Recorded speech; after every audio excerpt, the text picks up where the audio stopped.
Hey, Senda. Hey, Phil. Do you want to recap our last trip to Metatopia again? Yeah, I do. For the second time. Let's cue that music.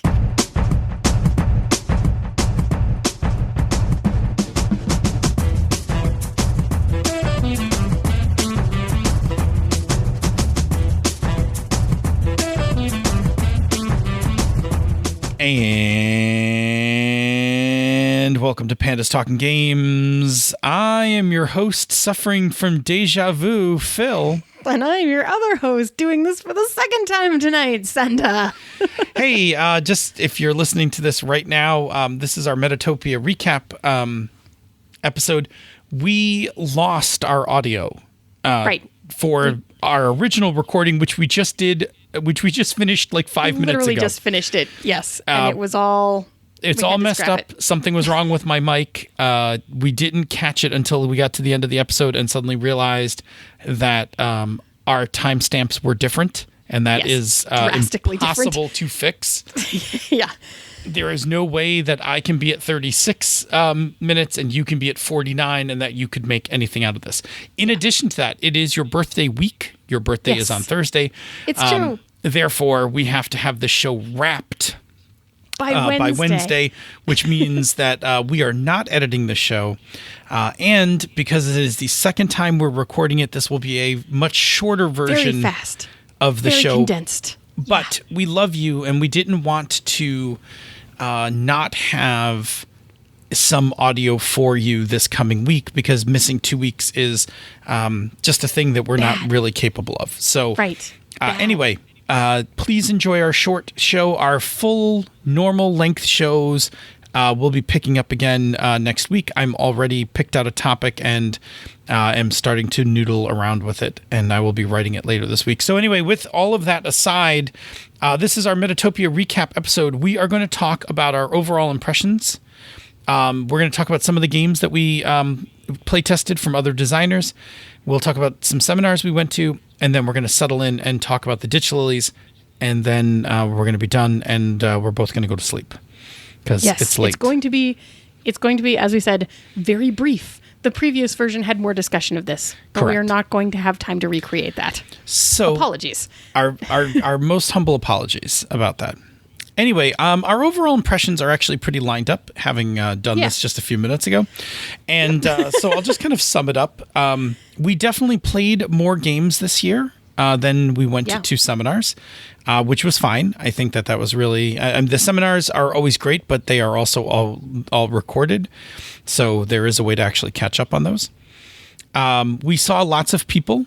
I missed a few key people that I really would have liked to have hung out with a bit more, Jason Pitt being one of them, because I love him dearly. But we met some new friends. We hung out with some very dear friends. And we had a fantastic misdirected Mark night dinner.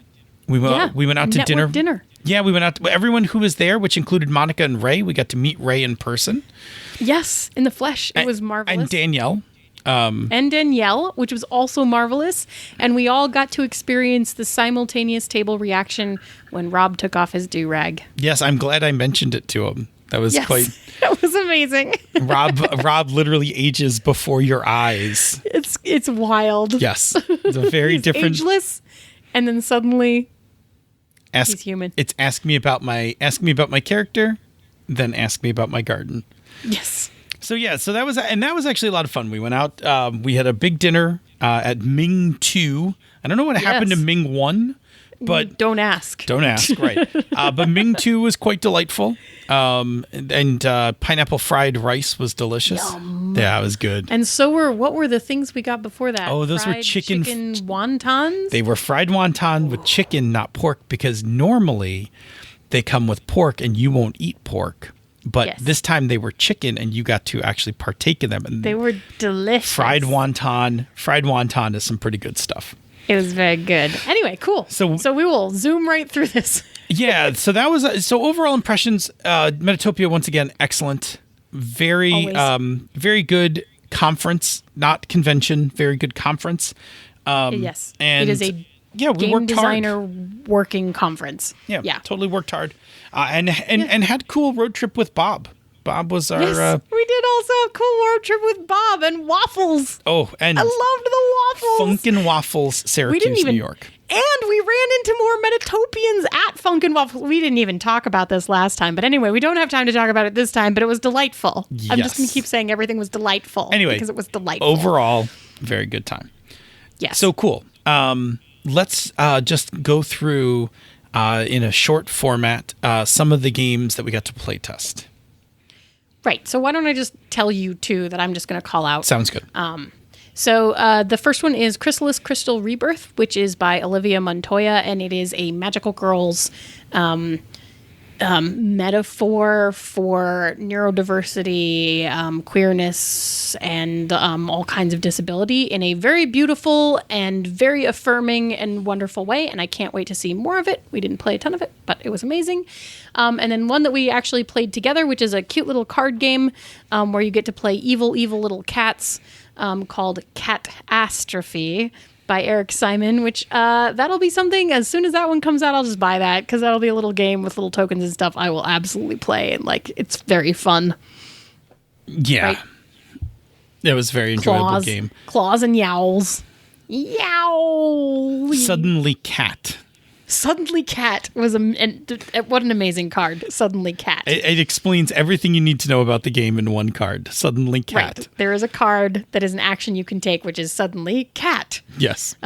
Good. What are some of the things that you played that you were just impressed with? I got to play Solvers by Betsy Rosenblatt. I'm so excited about that game. This is a story game that emulates the Nancy Drew and Hardy Boys books and does a remarkable job just dialing in the genre of those. Yes. There are these awesome chapter headings, and you make up your mystery as you go and then solve it as you go. Yes. So it's a zero prep. Very cool. Zero prep teen, preteen, tween, teenager style story game. Dug it very much. Yes. Good. Also played A Space Between by James Malloy, a game designed to punch you right in the feels. Boy, is it. A story about a space ice hauler and their significant other who stays back on Earth, their lighthouse, so to speak. And it plays out in scenes as the trucker comes back from various hauls, and you have to explain to each other what has happened in the time that has passed between you. So what happened in space and what happened on Earth. And depending on the trip, those are different lengths of time. So yeah, and sometimes you come back and your lighthouse has exploded Yellowstone, but we will leave that aside. I did not explode Yellowstone. Yellowstone exploded. As it was, we all just wear rebreathers now. And it's okay because my class painted your rebreather for you. So you're all set. Yeah, no problem. Just don't spend a lot of time outside. Yeah, so both of those games are still in development. I think it'll be a little while before either one of them makes their way to Kickstarter. But both of them were wickedly enjoyable. And I had a wonderful time play testing both of them, and look forward to seeing them in the future. Yes, awesome. What are some of the let's just talk about seminars for a second. First, we did one. Yeah, we did one working with podcasters for promotion, which was James Malloy, you, me, and Rach Shelke from Plus One Forward, and it was really good. This podcast focused on us as podcasters talking to game designers about the best ways to get their games promoted on various podcasts. And we kind of gave them a sneak peek of what it is to be on the podcaster side of that. And what are the good do's and don'ts, about having a good mic and, about understanding production processes so that you don't show up the week before your Kickstarter and be like, cool, can I be on your show? And then be like, no, we record 6 weeks out. And yes, I record I have my schedule planned several months. I'm planned through February at minimum right now. Yeah. So we gave a lot of, we just gave a lot of different advice about like how to contact podcasters, to understand a little bit about podcasting, like the work that goes into them, and then some tips on how to sound good. Because that's a big deal for podcasters, is like, if you come on, you need to sound good. And the good news about that is, if you are interested in that topic, at some point it'll be out on the RPG Panelcast, so you will be able to download and listen to that actual panel as we set it and recorded it. So that'll be a thing. Cool. What was the other seminar that we went to?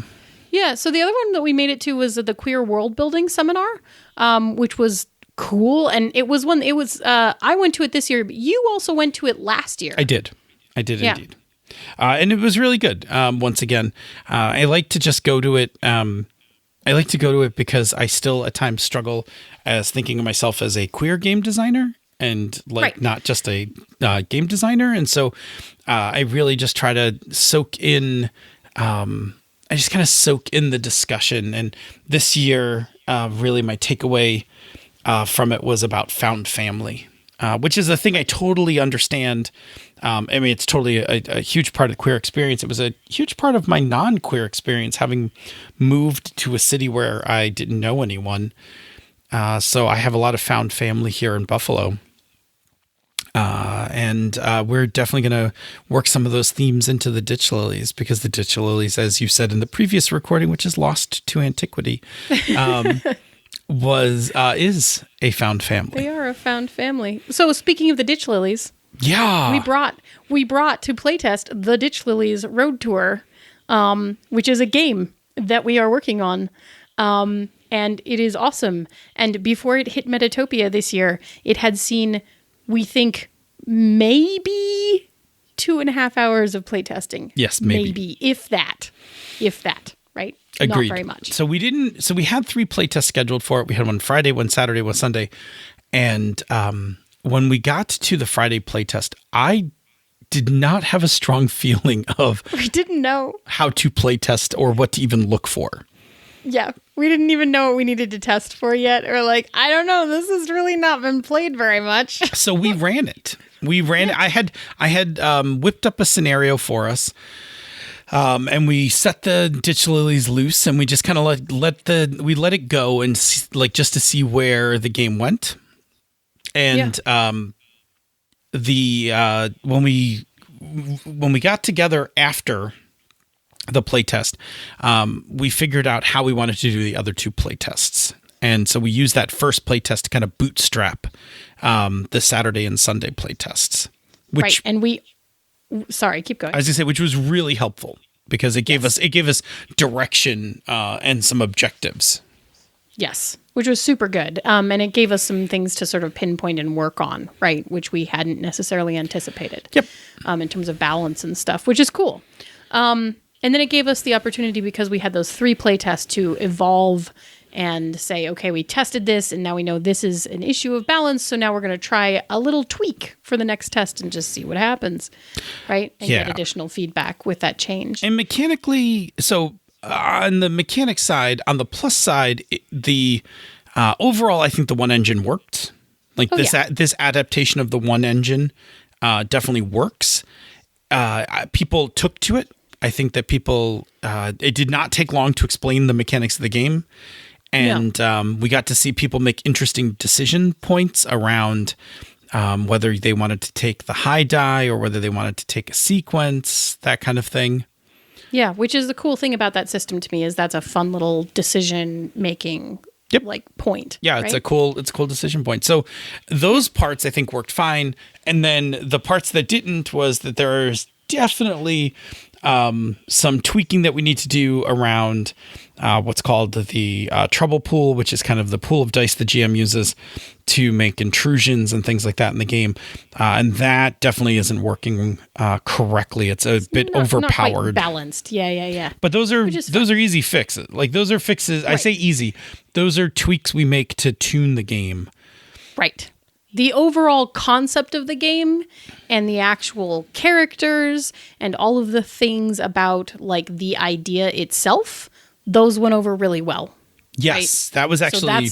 That's what we needed to know, right? Like, this is worth continuing to work on. Yeah, I think that people dug what the game was about. I think they dug what it was you did in the game, like running around trying to fix the car transmission or trying to get Rock the Vote, the Rock the Vote concert back on. Like, I think people were like, no, those are cool, and found interesting ways to try to make those happen. Yeah. We had a number of queer players come playtest the game, and they all had very nice things to say about both the setting as well as the characters, feeling like good connection to the characters, which I also thought was really important. Yeah. And to me, that was probably, if there was one thing that was more important coming out of Metatopia, it was that the genre, the things you do in the game, and thematically how the characters and stuff worked, that to me was more important than the mechanics being right. Like mechanics are fixable. Super alpha. Right. Yeah. We can fix the mechanics. We can tweak them. We know what we're looking for. Right. Yeah. Let me just throw out one last thing that we learned, and I just want to confirm with you. I'm at 17 minutes. Are you at 17 minutes? 17:09. 10. Okay. Yep. Just checking. Valid. So the one last thing I just want to toss out there that we learned is that we can co-GM. Oh, goodness, can we? So the way we the way we ran the playtest, which was different than past playtests, because one, Turning Point doesn't have a GM. Right. And in Hydro Hackers, you often played a character and gave me kind of the player perspective. But I played that game so much. Right. The Ditch Lilies has 4 spots, and we were able to fill all those. So you didn't have to play. Yeah. I was going to take notes, like when you were testing Long Live the Queen. Right. But then, but it was great. Down you were, for a minute. You were sitting next to me, and we hit a spot where I wasn't sure what to do, and you jumped right in, and I instinctively jumped back. Yeah. And in a very smooth fashion, like, you took the reins for a little bit, and then I jumped it back onto the story and passed it right back. It was actually really good and really cool. Yeah, I have for the longest time have been like, I haven't been anti co-GMing, but I have always said that co-GMing would require a high degree of communication and kind of being in sync with the other GM to be able to kind of play seamlessly like that. And it very much worked. Right. So we might try to do it a little bit more intentionally. Yeah. Actually do some co-GMing, which I think, which super cool. I think would be super cool, because I think it would do 2 things, right? One, a game could get kind of zany, but I'll get it back on the rails. I'll get the game back on track and moving again. But at the same time, it could be a little lighter, because I tend not to run games that are super, that aren't wacky. I think I have run my share of funny games, but my humor often tends to be a bit drier. Like, for instance, the Bradista. The Bradista is the best. He will be in all coffee shops in the Ditch Lilies from now until And what's forever. the coffee shop? Big Mugs. Big Mugs. Big Mugs. And the U is a mug. It's got a handle, and it's got steam coming out of Big Mugs. Yeah. Big Mugs. Yeah. So anyway, I totally think that we could. I'm now very confident we could co-GM, and I think it would be a blast this coming con season, for the 2020 con season.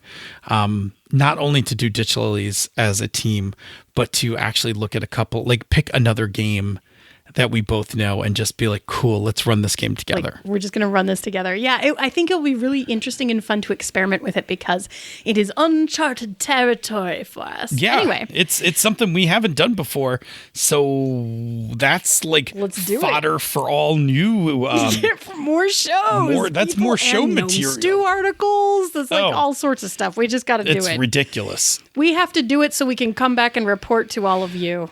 Absolutely. So overall, somebody's got to take the bullet. Overall, Ditch Lilies playtest went very well. There's still a lot of work left to do.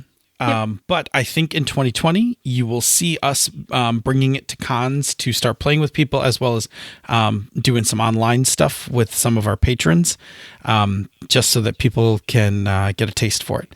Now, normally we would talk about a show on the Misdirected Mark Network, but tonight we're going to talk about a show that we want on the Misdirected Mark Network. Yes. Yes.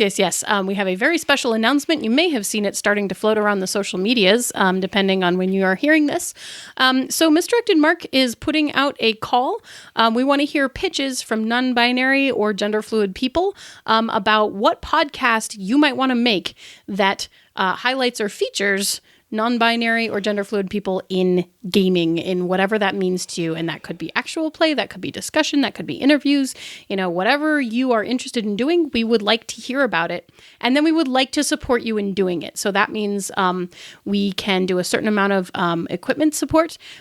We have all of the stuff set up to get the podcast uploaded, sent out, server space is already taken care of. We can get it submitted everywhere and deal with all of that nitty-gritty stuff. And then we have the marketing engine of Misdirected Mark to make sure that your show gets out there. So also logos and sorry, all of the things, right? Yeah. So basically, we're really excited. We would like to hear from you if that describes you, and if you have a thought on something that would be cool like that. It doesn't have to be a fully completed thought. You can send it over, and we can spitball something and see if there's something that comes out of it, a spark that works for us. We would really like to just add more voices to the mix there, and we have a little bit of space to do that. So we would like to share that with you and lower as many barriers as we can. So if you are interested in that, or you have any thoughts or ideas, you can drop us an email, contact@misdirectedmark.com. Rob and I are both checking that.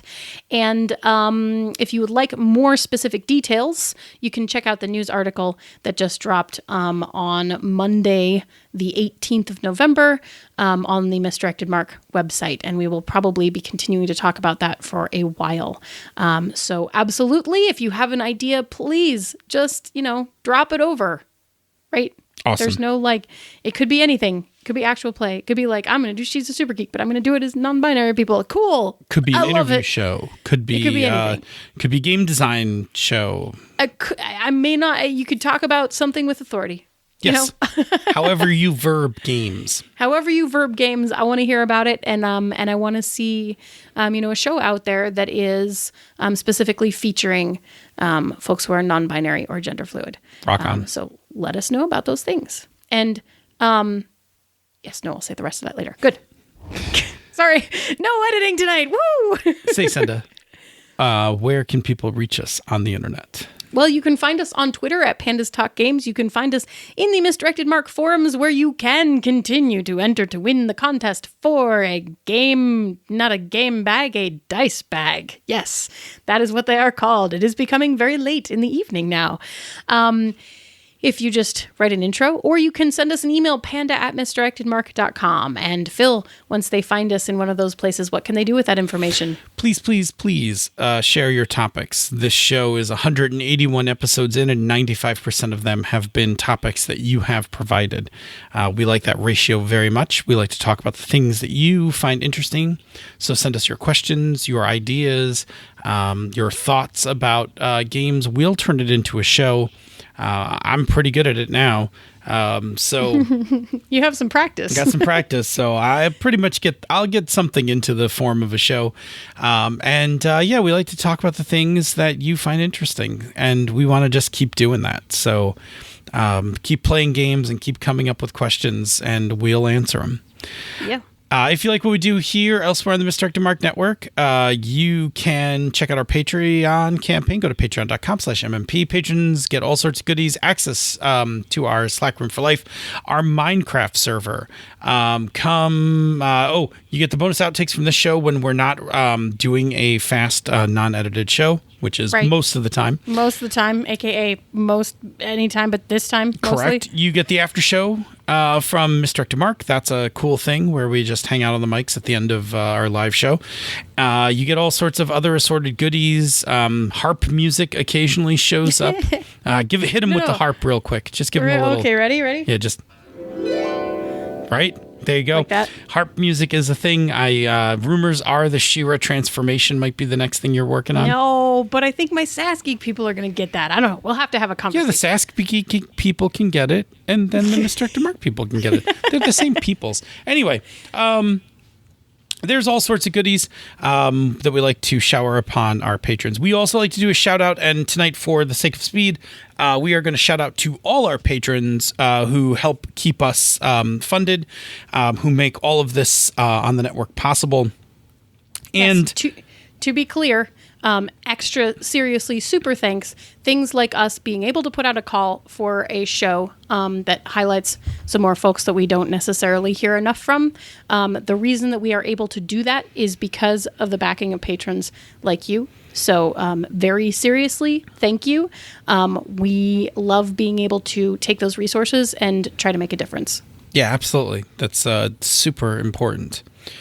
Say, Senda, there's one more thing people can do if they're already supporting the Patreon campaign, which is awesome, or unable to support the Patreon campaign, which is totally understandable. There's the thing that you can do that's like a mountain of bamboo before our small pandas. What is that thing?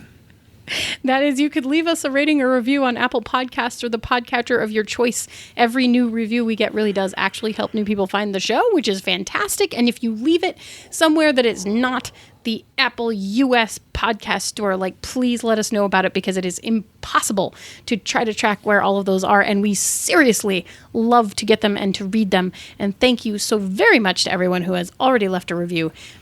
They make us giddy like Too Much Bamboo. Yeah, thanks very much. So, Senda, show me how we're going to design the intra-band conflict mechanics for the Ditch Lilies. Yeah, thanks, Erickson. Show me what you got, show me what you got, show me what you got, show me what you got, show me what you got, show me what you got, show me what you got, show me what you got. This show is a joint production of She's a Super Geek and Misdirected Mark Productions, the media arm of Encoded Designs. Show me what you got, show me what you got, show me what you got, show me what you got, show me what you got, show me what you got, show me what you got. Bloop. Clicky. Well, this has never happened before. Yeah. We actually just had to scrap our entire episode that we just recorded. Yeah. You know, here's a bad sign. When you get to the end of the recording and Senda says, well, that was way too long. We went 49 minutes. And I go, no, we didn't. Audacity says we went 36 minutes. Yeah. And then we go, uh-oh. So like 10 minutes of my audio vanished. Just disappeared. But not like consecutive minutes. No, randomly. 10 minutes of tiny little seconds of audio in every single word that you said. Terrible. Very bad. So I just want to say right now to make sure, I am currently at 45 seconds, 46, 47. Yep, is that me where too. You are? Okay. Yep. Okay, so folks. I'm just making sure. Folks, this is going to be unedited, shorter, and we're going to do a much thinner version of the episode that we had done previously, and we're very sorry about that, but yeah, we don't want a 2-week gap in our schedule. And so we're going to dive right in. We're going to start the show right now. Are you ready? Yes. Okay. Meow. Meow. Bloop. Do, do, do, do, do, do, do. Okay. Bloop. Show me what you got. Show me what you got. Show me what you got. Are you at like 27 and a half? What you got? Ish? 27, 35, 36, 37. And stop. Stop.